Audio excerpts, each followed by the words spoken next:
Hello అండి. అందరికీ నమస్తే. ఈరోజు నేను చికెన్ కర్రీ రెసిపీ నా స్టైల్‌లో ఎలా చేస్తానో చూపిద్దామని వచ్చానండి. అందరూ ఇష్టపడే చికెన్ కర్రీ కదా! ఒక్కసారి నా స్టైల్‌లో చూసేయండి.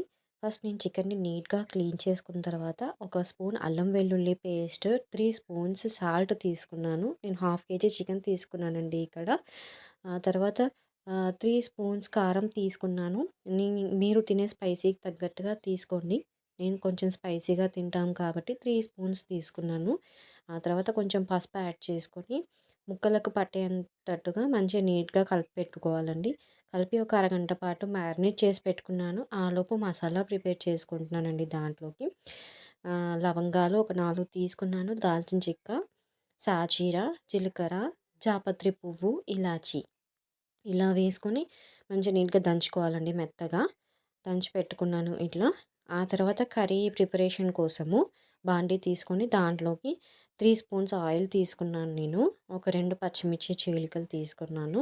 దాంట్లోకి ఒక బగారా ఆకు, ఇంకా ఉల్లిపాయ పేస్ట్ తీసుకున్నాను. ఉల్లిపాయ పేస్ట్ చేసి ఎందుకు వేసుకున్నానంటే గ్రేవీ అనేది చిక్కగా వస్తుంది మనకి.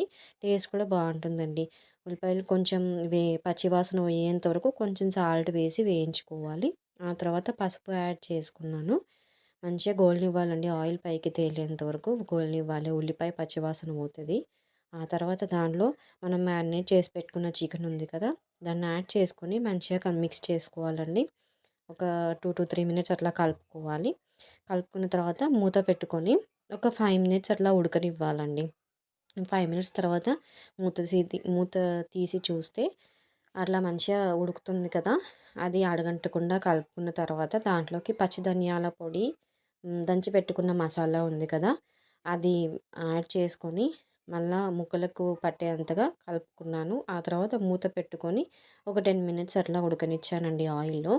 మంచిగా ఆయిల్ పైకి తేలేంత వరకు ముక్క ఉడకనిస్తే చే మసాలా అంతా కూడా ముక్కలకు పట్టుకుంటుంది. దాంట్లో నేను ముక్కలు మునిగేంత వరకు వాటర్ యాడ్ చేసుకున్నాను గ్రేవీ కోసం అని చెప్పి. వాటర్ యాడ్ చేసి పెట్టుకున్న తర్వాత ఒక 15 మినిట్స్ అట్లా వదిలేసానండి. గ్రేవీ అనేది చిక్కపడుతుంది. ఆ తర్వాత కొత్తిమీర చల్లుకున్నాను.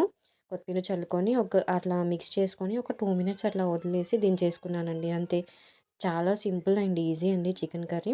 ఎవరైనా చేసుకోవచ్చు. నా వీడియోస్ కనుక మీకు నచ్చినట్టయితే please subscribe. Thank you for watching.